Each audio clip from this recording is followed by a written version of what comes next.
Shalom, shalom, shalom, les frères, les sœurs, partout à travers le monde. Vous qui allez prendre le temps de m'écouter. Voilà. I give all praise to the Most High. Donc je rends d'abord toute la gloire au Père, au Créateur de toutes choses, par le Fils, le Mashiach. Ok. À qui je dis un double honneur. Voilà. J'espère que vous allez bien. Vous avez passé une bonne semaine. Et que le Très-Haut vous a assisté. Je prie pour les frères et sœurs qui traversent des moments difficiles, que le Créateur de toutes choses vous assiste et vous vienne en aide, qu'il vous apporte des solutions. Nous lui rendons toute la gloire.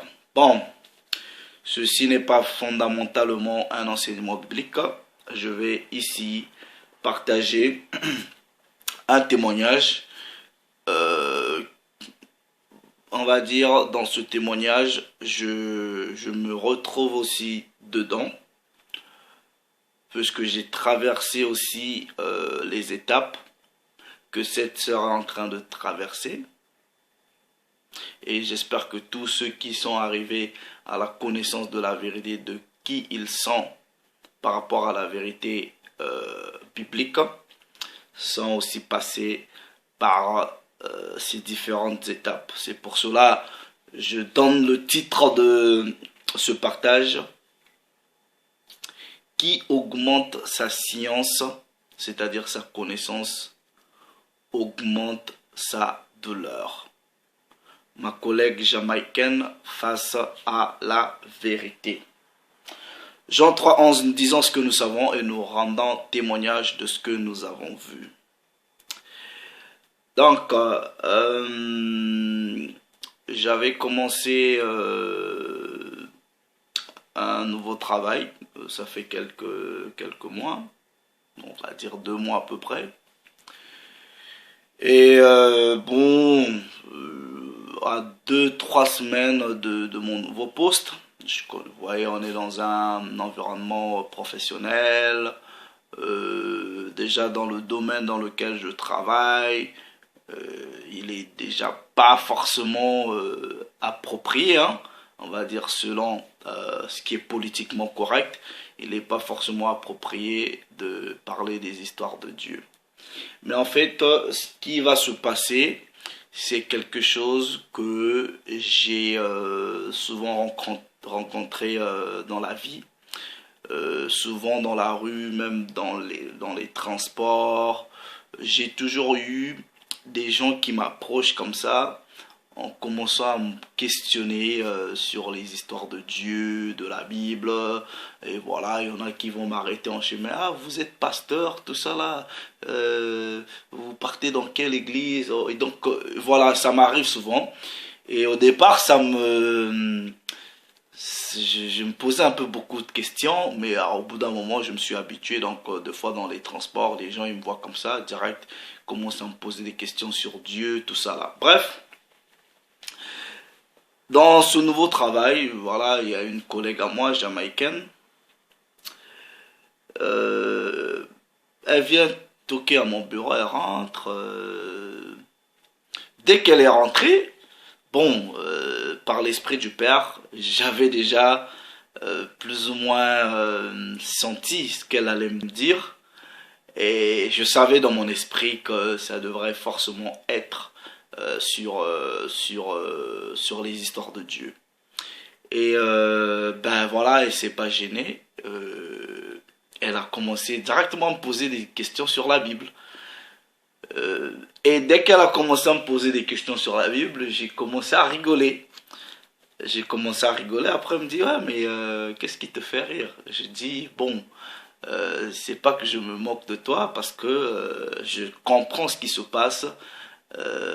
Voilà. Et je lui pose la question de savoir, mais comment ça se fait, tu viens comme ça? C'est vrai que bon, je viens à peine de commencer ce travail. On ne s'est pas encore familiarisé.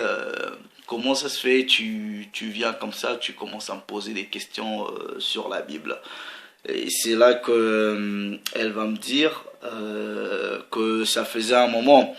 Elle est en train de de prier, de questionner le Très-Haut, elle voulait savoir est-ce que ce qu'elle faisait était juste selon sa vérité. Elle voulait vraiment savoir la vérité. Et elle me dit, Allegra, depuis la semaine passée, comme ce nouveau travail, je travaille que en temps partiel, donc généralement 1 ou 2 jours la semaine. Elle me dit, à chaque fois elle faisait ses prières, et l'esprit du Très-Haut lui disait, va demander à Allegra. Bon, elle me dit, elle était un peu réservée, mais voilà, elle a pris courage et voilà, elle est venue me demander les histoires de Dieu sur la Bible, tout ça là. J'ai commencé à rigoler, bon, on a commencé à parler. Je lui ai dit, bah écoute, je sais ce qui se passe. Je sais que par rapport à ma propre expérience, de comment est-ce que je comprends les choses spirituelles, de comment est-ce que je comprends les Écritures, je sais que le Très-Haut a une réserve qui s'est lui-même préparée, que ce sont des gens qui, malgré tout, arriveront toujours à la connaissance de la vérité de qui ils sont. Et dans la conversation, je lui ai donné, je lui ai dit, écoute, je ne vais pas me mettre ici à t'expliquer toute la Bible, non. Et selon comment j'agis toujours avec des gens qui m'approchent, je leur donne des préceptes. Et donc à la sœur, j'ai donné 4 préceptes. Je lui ai dit, écoute, va lire, va prier dessus, va rechercher dessus. Et ensuite, quand tu auras suffisamment fait des efforts, tu viendras vers moi et on pourra partager. Donc le vendredi, on se retrouve encore au travail, ça c'est après 2 semaines, parce que souvent on travaille décalé. On se retrouve au travail, elle vient me dire, ouais Allegra, franchement je dois te parler. J'ai dit, il n'y a pas de problème à la pause, on s'est arrangé, on a pris la pause à la même heure. Et c'est là, j'ai senti qu'elle était frustrée. Qu'il y avait la colère, mais en fait, une colère, on va dire plus ou moins une colère juste. Et je suis passé par là. Elle me dit, Allegra, si tu peux comprendre tout le temps où j'ai passé dans les églises, dans le christianisme, depuis l'enfance jusqu'à l'âge où je suis là, et que je réalise, en fait, l'histoire biblique, c'est l'histoire de mes ancêtres. Est-ce que tu peux comprendre comment est-ce que je m'en veux à moi-même d'avoir été aussi bête? Mais elle me dit, et je sentais en moi qu'il y avait des chaînons manquants, il y avait un vide, il y avait quelque chose qui ne cliquait pas. Et elle me dit, Allegra, tu m'as donné des préceptes, je suis parti, j'ai recherché. Mais plus je recherche,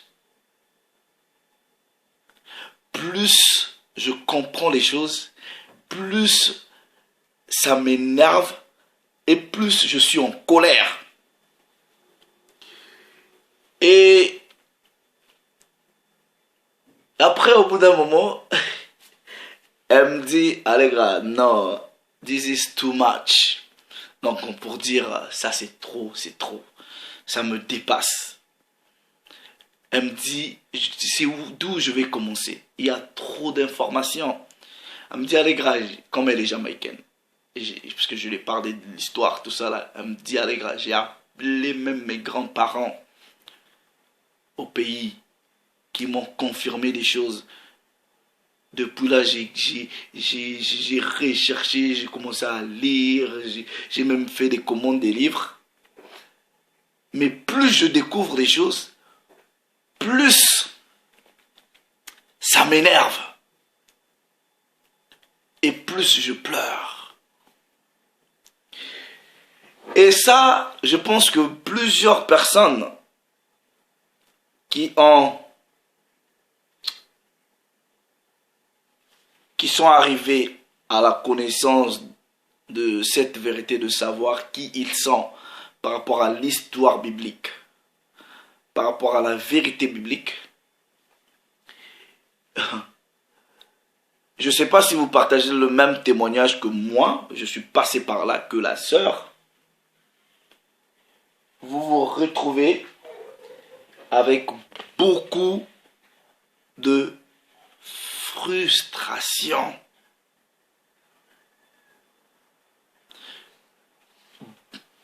Maintenant, le problème, c'est quoi? Le problème, c'est que si vous ne faites pas attention, vous risquez, dans cette transition-là, de garder votre frustration et elle peut devenir instinctivement partie de votre nature. Et je pense que je ferai aussi une vidéo pour partager une certaine expérience de comment est-ce que vous pouvez gérer cette transition-là. Et quand elle m'a dit, Allegra, there is too much information, like, il y a trop d'informations, plus que je découvre, plus ça m'énerve, ça me frustre. Et en ce moment, je vais lui sortir un précepte.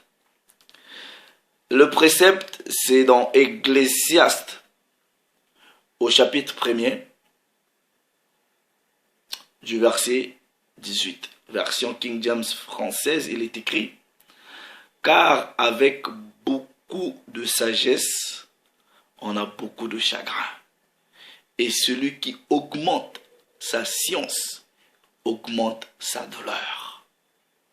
Ça veut dire quoi? Ça veut dire, plus vous approfondissez vos recherches, votre connaissance, ça vous frustre d'avoir été idiot, d'avoir été ignorant, d'avoir été méconnaissant, d'avoir été novice sur des choses que vous devriez connaître depuis. Ça vous frustre. Et en d'autres termes aussi, plus vous augmentez en connaissance, ça augmente aussi votre douleur dans le sens, si trop d'informations, vous vous dites, waouh, pendant tout ce temps, pourquoi on ne m'a pas enseigné ça? Pourquoi on ne m'a jamais dit ces choses-là? Je pensais aussi faire, parce qu'il y a des sœurs à moi qui m'ont encore envoyé quelques vidéos de moi, du passé, quand je prêchais dans les églises chrétiennes, parce que la plupart des gens pensent que on a été parachuté sur YouTube comme ça. Non, on a un parcours. On prêchait dans les églises, il y avait plusieurs personnes, les vidéos sont là. Donc je verrai par l'Esprit du Père s'il faut que je fasse un petit témoignage dessus. C'est ça en fait. Et moi-même, à chaque fois aussi, quand je fais des recherches, je découvre des informations ou des écritures, quand le Père permet que je perce un peu certains mystères des écritures, il y a de la douleur, mais c'est une douleur de dire, waouh, je lisais ces préceptes-là. Je lisais ces histoires-là, mais j'ai jamais reçu une compréhension de ces préceptes aussi simples ou aussi puissantes qu'elles puissent être. Et maintenant, je dis, bon après, tout naturellement, ça cause beaucoup d'excitation aussi, de savoir que c'est votre histoire, beaucoup d'excitation, mais beaucoup de colère. Et maintenant, je dis à la sœur, je dis, bon, écoute, qu'est-ce qui est plus important pour toi? Le plus important, ce n'est pas de comprendre ton histoire étant que jamaïcaine. Oui. Le plus important, ce n'est pas cette connaissance historique. Le plus important aussi, ce n'est pas de savoir que la Bible c'est ton histoire. Mais regarde ce qui est plus important. Et ça, c'est aussi le propre de mes frères noirs qui pensent que tout se résume du fait que vous faites partie de la nation choisie et que voilà, c'est fini. Non. Je vais donner un précepte et j'ai donné ce précepte à la sœur dans Deutéronome chapitre 10.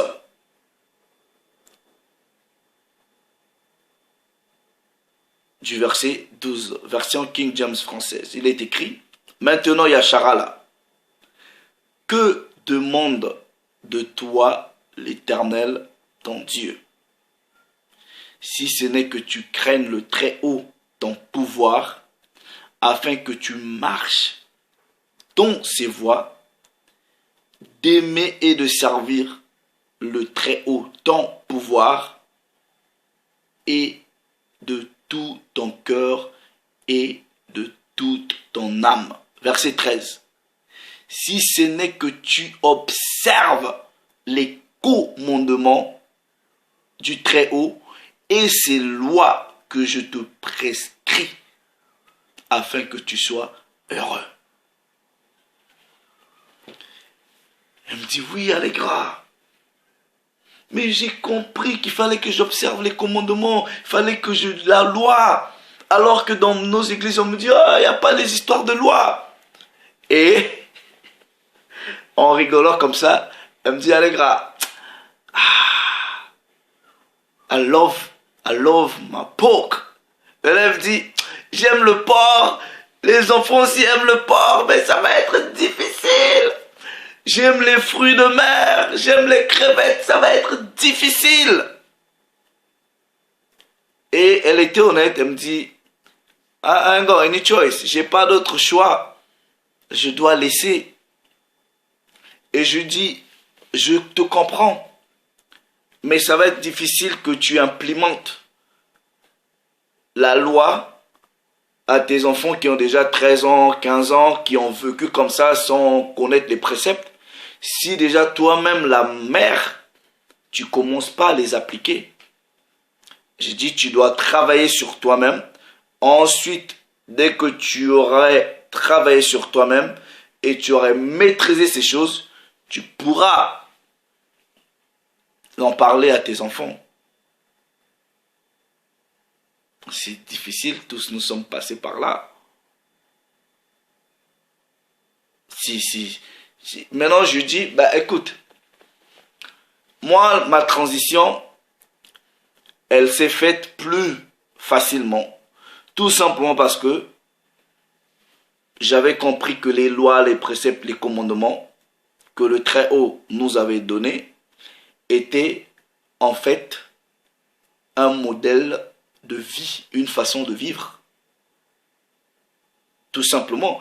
C'est pour cela que vous remarquerez, par exemple, quand vous partez en Afrique, vous avez des peuples qui, il y en a qui n'ont jamais, ils savent pas lire, ils n'ont jamais mis pied même dans une église, mais qui observent les lois de façon naturelle comme étant mode de vie. Je dis, si tu le prends comme ça va être plus facile. Oui, plus vous recherchez les choses, plus vous acquiescez la connaissance, ça augmente votre douleur. Ça vous frustre de savoir combien vous avez été aussi bête, aussi ignorant, aussi méconnaissant des choses que vous devriez maîtriser pendant des années.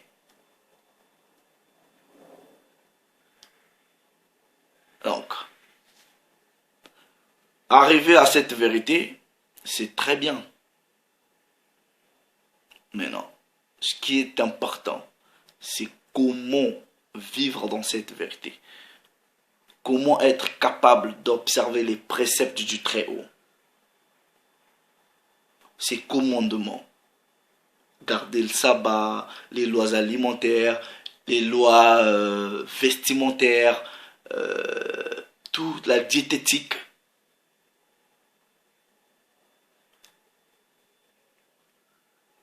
Et on a parlé. J'ai dit voilà.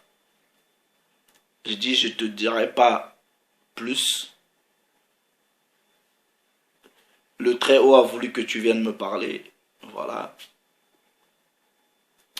Et que lui-même te dirige vers la vérité. Donc, je sais que moi-même je suis passé par là. Je suis passé par là. Et quand le Très-Haut a voulu me faire comprendre les choses, où je priais avant, tout ça là dans le christianisme, j'ai confronté les autres pasteurs avec la vérité des Écritures. Et je vous dis que ça s'est pas très bien passé. Ensuite, je pense que je dois faire peut-être un enseignement. Parce que il y a aussi ce que vous devrez gérer au niveau de la famille. Au niveau de la famille. C'est compliqué. Je parle avec beaucoup de frères, des sœurs qui me disent « Ah, mon frère, c'est chaud. Voilà, je suis là, je suis en train d'observer les Shabbats. » Je pense que je ferai peut-être un enseignement sur ça. Je comprends votre frustration. Je traverse les mêmes choses. Vous parlez à vos frères, à votre famille directe. Ce que vous recevez d'eux, c'est le rejet. C'est un mur qu'on vous présente. On en parlera. Donc je pense que plusieurs ont traversé ces étapes. Frustration, colère, l'énervement, en révolte. Et voilà. Et je me rappelle, je sais ma soeur, si tu vas suivre cette vidéo, Shalom, you remember at first when we get in touch, voilà, bon, quand on a commencé à parler de cette vérité, tu pensais que j'étais quelqu'un de très méchant, de très rude, violent dans la parole, et que je m'énervais beaucoup. J'étais très colérique. Bon, je ne parle pas de la colère dans la dimension de l'esprit. Mifi I told you, je t'avais dit, ok, tu es avec moi au quotidien, you know me, tu me connais en tant que personne. Je ne suis pas quelqu'un de méchant comme tel. Mais quand ta connaissance va augmenter, ta douleur va augmenter. Et quand ta douleur va augmenter, tu seras quelqu'un de colérique face au mensonge, face à la fausse doctrine. Et je me rappelle, ma soeur, après peut-être 3-4 mois dans la vérité, un jour elle m'appelle, elle était fâchée. Elle me dit, ah, mon prof, je ne comprends pas ces gens-là. Elle parle avec ses collègues là au boulot. Voilà, je leur montre les Écritures, ils ne comprennent pas, ils me ramènent des choses, ils ne comprennent pas les préceptes. Ils sont incapables de breakdown, c'est-à-dire de décortiquer les Écritures, ligne sur ligne, précepte sur précepte. Au moment au téléphone, j'étais en train de rigoler. Elle me dit, mais pourquoi tu rigoles? Je dis, mais attends, pourquoi tu te fâches? Tu te rappelles que tu pensais que j'étais quelqu'un de méchant, de colérique. Non. Il dit c'est ça. Quand tu augmentes en connaissance, ta douleur elle augmente et ça cause de la frustration.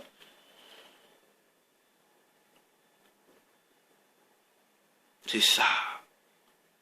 Et aujourd'hui, je sais que des frères, des sœurs, vous traversez ces moments-là avec la famille. Il y a, par exemple, même des couples, hein. La femme va dans les églises chrétiennes, l'homme est dans la vérité, et c'est chaud de gérer ces choses-là. Ou c'est le contraire.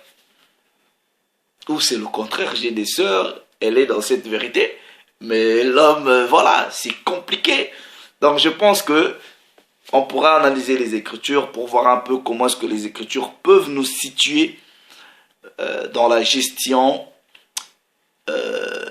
des problèmes comme ça. Mais ce que j'ai appris des Écritures et du Très-Haut, je ne mets plus les émotions dans ces histoires-là, c'est fini. Je viens, je parle, que celui qui a les oreilles écoute, que celui qui n'a pas les oreilles, c'est ce qui ne veut pas écouter, c'est son problème. Mais on fera une vidéo sur ça. Donc voilà, c'était mon témoignage avec ma collègue jamaïcaine. Je suis content, très heureux pour elle d'enfin comprendre qui elle est, rechercher, et voilà. Donc depuis tout à l'heure, elle me fait que bombarder des informations, des liens, des choses comme ça. Ah, regarde ce que j'ai trouvé et tout ça là. Bon, aussi, dans cette transition-là, vous devrez faire très très attention sur ce que vous partez toucher. Il faut faire très attention. Mais, plaise au Très-Haut, je ferai une vidéo pour partager mon expérience de comment est-ce que j'ai géré ces choses-là. Mais le plus important, c'est de se focaliser d'abord à la loi, à la connaissance des lois, à les appliquer. Et voilà, c'est ça qui est plus important. Donc, le Père s'est encore glorifié, le Très-Haut s'est encore glorifié. Voilà, je vous dis un grand shalom. Soyez bénis les frères et sœurs.